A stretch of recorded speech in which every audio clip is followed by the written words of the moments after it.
How do you keep bugs and mice out of your food storage? I'm going to show you one of the ways that I do it. Hello everyone and welcome to SuttonsDaze. If you're new here, my name is Lisa. We are all about pantry preparedness here, making sure that you have a pantry that will cover you for life's little or big emergencies. Today, we are going to be putting up pasta. Now, this is for what I call my short-term storage, which is about a year. If I know that I'm going to use it within a year, then this is the way I do it. If I'm putting it up for longer than a year, then I use Mylar bags. But let me show you how we do this. We went shopping yesterday. It was kind of a, are we going to do it? Are we not going to do it? We did it. They had pork butt on sale for 99 cents a pound, so it was worth the drive. Because it's 70 miles each way.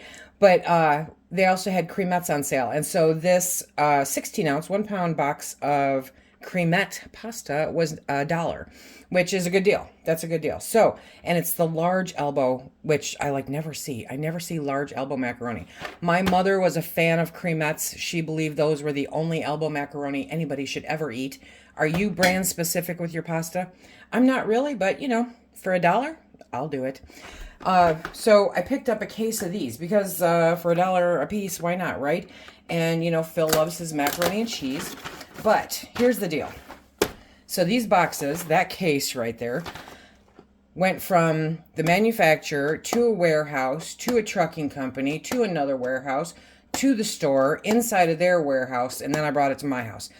So how many hitchhikers did we pick up? I don't know, and I don't want to know. So I left it out in the breezeway where it's cold, and then this morning I brought it in so that I could put them up and make sure that I don't get any hitchhikers in my pantry, because that's unacceptable. Now you can use wide mouth or regular mouth jars. No harm, no foul. I always find the canning funnel to be a huge help for getting them in there. Okay, and 1 pound of pasta is just over half a jar. So now we know roughly how many I will need.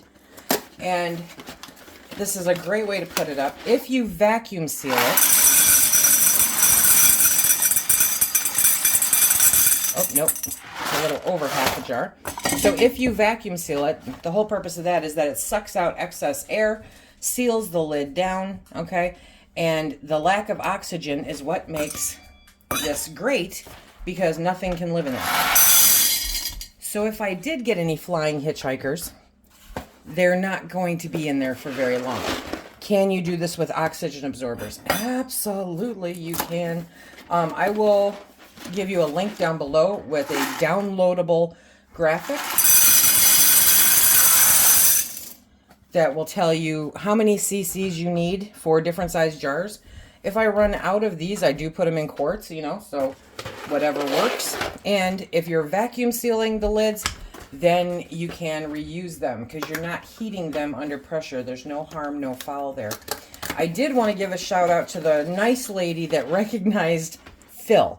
So there are some people kind of local to us that know about this store, go to the store, because they have amazing deals, and so it's worth the trip, And I'm just kind of in my zone, I'm trying to figure out where stuff is, what else we have to pick up or look at while we're there, and I hear this, "Hi, Phil," and I look up and it's this lady, and I waved and said hi, and Phil's behind me, and then she looks at me and she says, "I loved Canuary." I'm like, "Thank you." I should have stopped and gotten a picture, but I was seriously in my zone, and she was like an aisle or so away.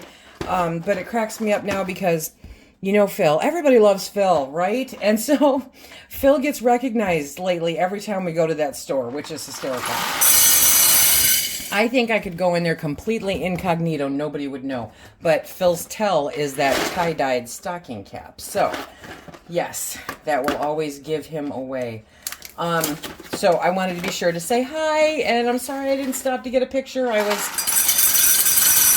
totally in my zone, and it was unexpected. It is definitely, it's a little jarring to get recognized. So please forgive me, for that. But we are going to get all this up. So we got some good deals.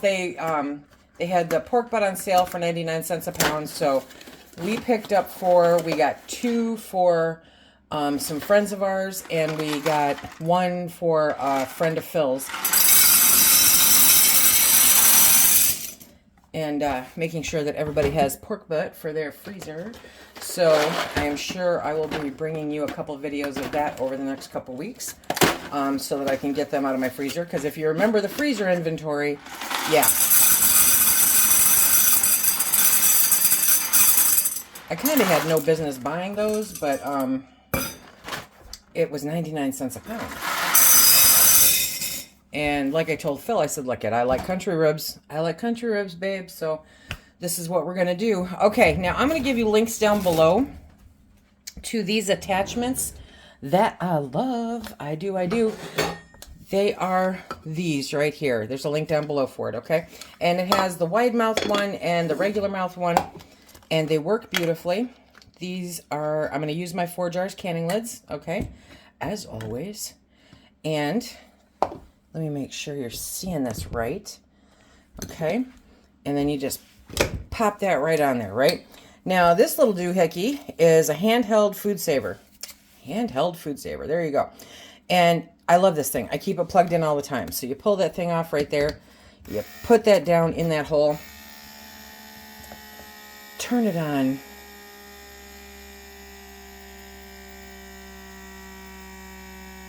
Do you hear how the tone is changing?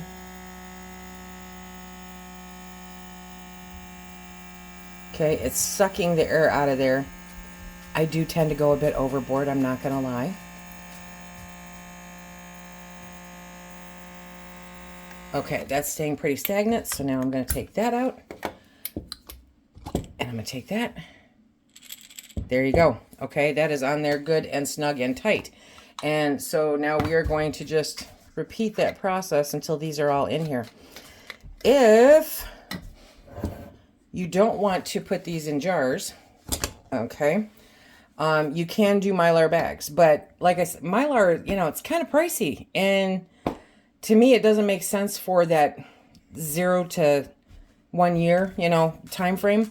So if I'm doing food storage for a year or less, I put it in the jars because I can use these jars over and over and over and over and over and over and over. And this is just how quick it goes. And it's super simple. Okay, see it kind of, the tone, the sound of it kind of levels off. And that's when I know. And then when you pull it out, you hear the suction also. Okay, and there we go. So we are going to keep working on these. Yes, we are. But it's dried pasta. So there's no concerns. You can do this with dried pasta.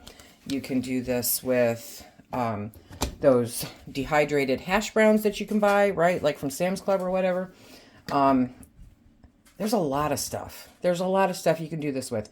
If you're a breakfast cereal person, any breakfast cereal that doesn't have nuts or fruit in it, this is great. Now, I have been guilty of vacuum sealing Phil's Raisin Bran, but literally it doesn't last a couple of months.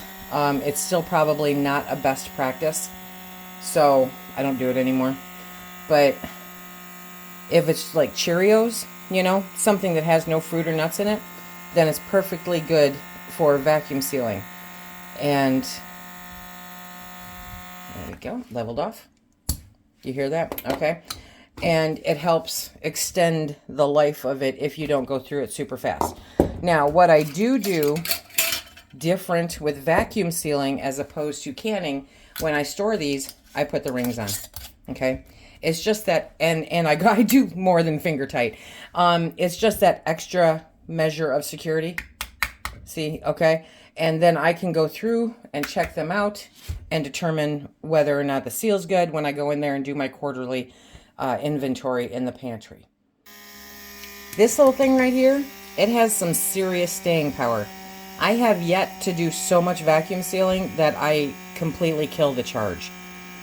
So you can do quite a lot with this if this is the kind of, you know, if you just want the handheld version as opposed to the big one. If you do smaller things like this in jars, Or there are some bags that they make that have a little, I don't know, little plastic thing on them. And those are made specifically to use with this so that you don't have to have the really big, vacuum sealer. There's merit in the big vacuum sealer. There really is if you do quite a bit of meat, vegetables, that kind of stuff that you put in the freezer. Because anytime you can remove the oxygen from food that is going into the freezer, you are extending its life. Yes, you are. You are extending its life and its susceptibility to freezer burn. Because freezer burn is no fun. There are certain things that you do not want to vacuum seal. We'll be doing a more in-depth video on that coming up, I'm sure. But things like sugar, don't do it. You will turn it into a brick, okay? And a lot of people learn that the hard way. Salt, don't do it because you'll turn it into a brick. I don't know why, but that's what happens. So, but other things like, say, coffee. Say you get a good deal on coffee, okay? Now, coffee technically has a shelf life.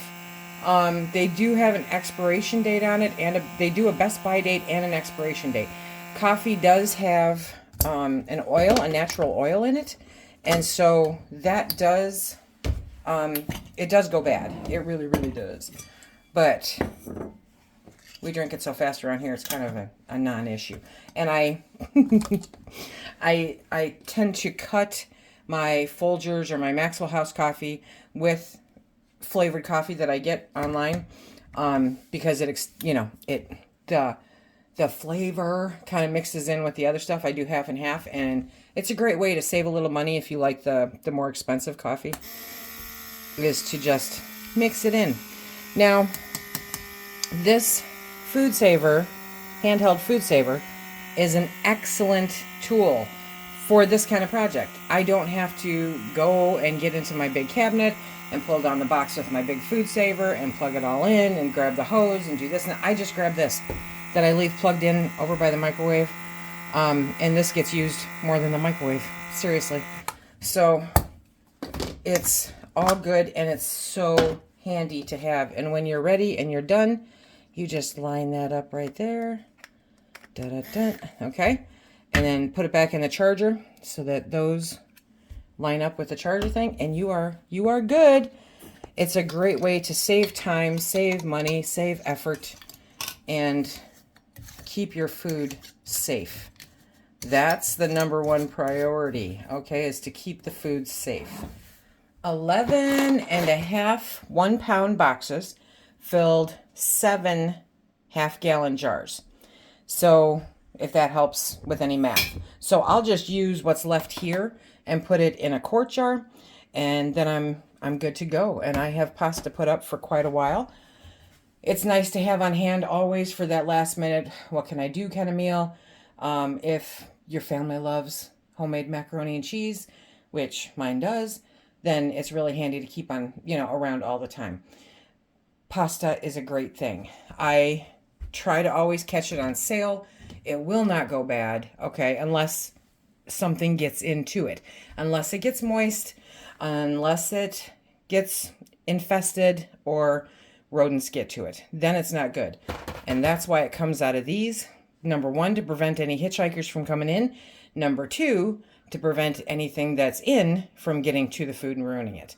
So if I were to bring something in these boxes, it has the potential to infest anything that I've left in a box. But luckily I take everything out of a box for exactly that reason.